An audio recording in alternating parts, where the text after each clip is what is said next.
You're watching this now because you're either starting a spiritual journey, a journey of self-discovery, or you've already been on one, or you're halfway through one, or you've come out the other side of it. A spiritual journey is a magnificent thing for ourselves, and it changes the world around us. We send out ripples, and it affects other people, people closest to us, the people that we live with, the people we hang around with, the people that we're in contact with. Our spiritual ascension, our spiritual journey, our spiritual development has a direct effect on the world around us. Now, spiritual growth and development, we can call that being born again. Born again has different meanings to different people. It can mean being born again and accepting the Holy Spirit. Perhaps you've been born again because you've discovered and accepted a different belief system, a different religion. It doesn't matter.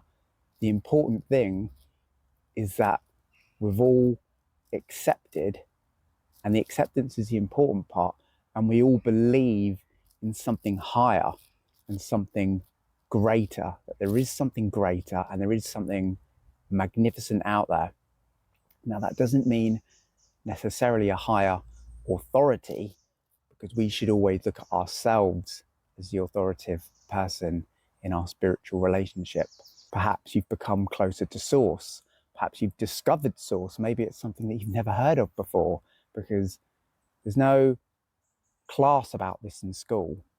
What we're discussing here while you're watching this is because you can't go and do a course in this in your local educational facility. This is a belief, this is a being that your inner self resonates, and it connects with different ideas, and then you develop your own ideas.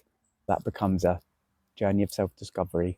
And the spiritual journey that I've been on, and a spiritual journey that you're probably going through, or you're already on. At what phase of the journey you're at, it doesn't matter. The important thing is that you're on it, and you probably have a belief in a higher purpose, not just a higher purpose with the universe and the ether around us, but a higher purpose for yourself. And when we start our spiritual journey, when we acknowledge that it is a process that we're going through, it removes the veil around us, the veil of reality, the veil of the false reality which is being presented to us, because our perception of the world doesn't match that with reality around us. Now, each and every one of you has a different perspective on reality. My view and experience is different to yours, and it doesn't matter where you are in the world.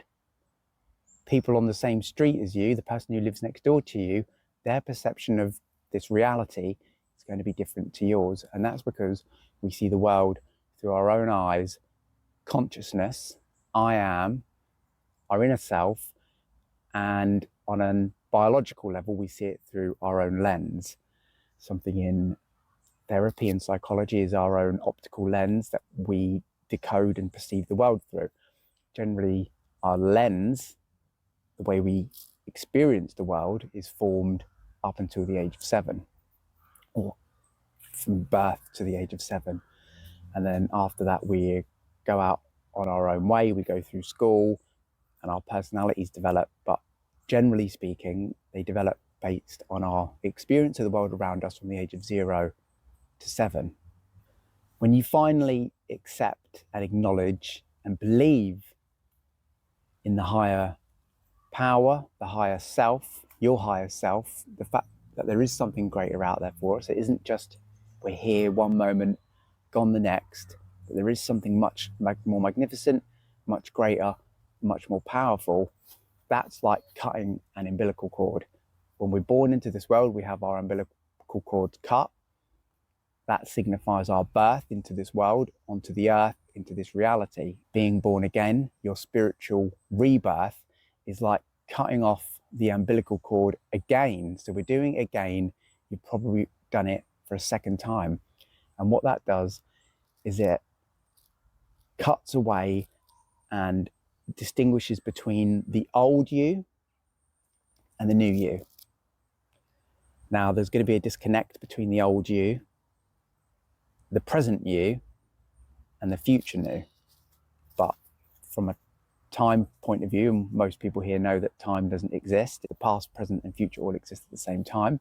Hence, we can jump between timelines and revise the past, which changes the future.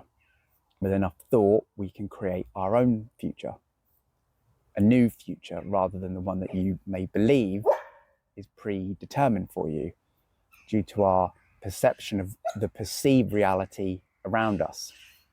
Now, cutting the metaphorical umbilical cord for the second time, not your physical umbilical cord, the metaphorical. Once you've cut your cord again to cut and get rid of the old world and welcome in the new and the present, what we end up doing is we leave our old self behind, our old ways of thinking, the negative thought patterns, the trauma, the negative perception on the world, the false perception on the world, and we create a new one, the true acceptance of the real reality which is around us. Ultimately, what we're getting at is, once you've gone on your spiritual journey and your spiritual rebirth, you discover a new world around you. You start looking at things differently. You start thinking everything with fresh eyes. That phrase, when you approach something with fresh eyes, has a different meaning. Well, that's what we're all doing now. We look at everything and we have a fresh perspective on it, because what we do is we change our optical lens of the way that we view the world around us. Sometimes that comes as a surprise to the people closest to us, because it isn't always something they've been through. If they haven't been through it, they may not understand your new views and approach to life. Ultimately, you've got yourself in a position where you can live a happier, more fulfilled life, filled with abundance, because the universe created you and it created abundance all at the same time, and it wouldn't have created it if it didn't want you to have it. The only issue is that we've become disconnected with the physical earth. You are all connected to the earth physically. That's why we ground ourselves. You should be getting at least half an hour's worth of grounding in, and that's just going into the garden, or if you don't have a garden, onto the patio or the park, whatever's closest to you, where you can get a direct connection with the earth. And that's just barefoot, the soles of your foot, the sole of your feet, directly connecting with the earth, and it gets rid of the positive static energy inside us. You can also buy sheets called grounding sheets. That's what I sleep on. I have a grounding sheet, as well as walking around in the garden with my bare feet on.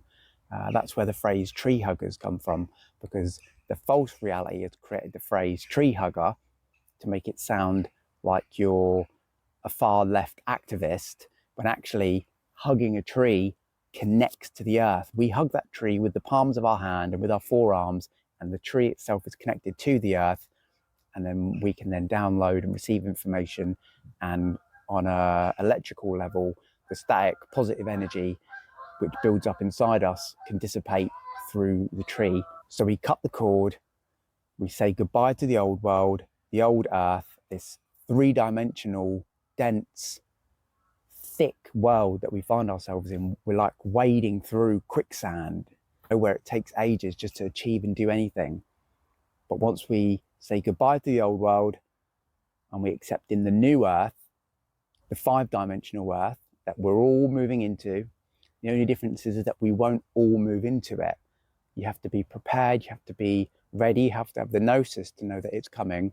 And there are signs and signals that it's coming, because more people on the earth are waking up to the new earth. We're waking up to preserving our earth, which is polluted and it's sick. More people are becoming aware of the rights of animals. At all times have to think ethically, because we are one with the earth and the earth is one with us. The false reality around us doesn't want us to know that. It wants us cruel, and it wants us selfish, and it wants us unforgiving, and it wants us destroying the world around us. And there's huge amounts of evidence that we are destroying the world, not just from a physical perspective, but from a spiritual perspective as well. The earth cries out. We are on our spiritual journey, rediscovering your connection with the earth and the ether around us, because everything is interconnected. The earth's connected, all the animals, all the beings, all the insects, we're all connected. The important thing here is that you're on the journey and you've woken up to something greater, something higher, something more powerful, something more magnificent, and something more beautiful. The world itself is a magnificent, beautiful place. Just look in the background here.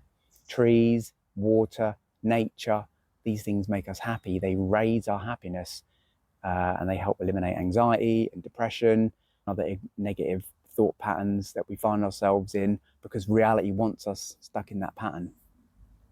But once you've gone through the spiritual distillation process, the spiritual rebirth, it's like making fresh coffee. You put the granules into the hopper, water passes through it, and the coffee, nice and fresh, comes out the other side. That's what we're doing. We've been through that process. We're in the process of going through that process.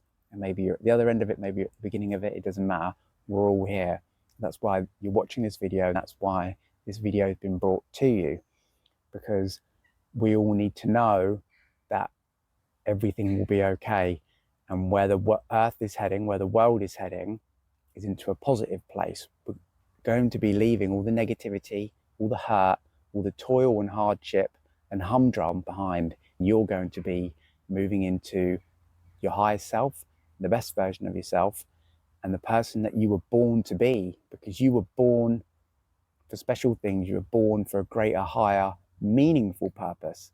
But because we've become disconnected and because we've become lost, people are settling for less, and they're settling for the breadcrumbs, and we deserve more, and you deserve more, and more is coming. So I hope this video has been inspirational. Please like and subscribe, and I will see you folks on the next one. Bye bye.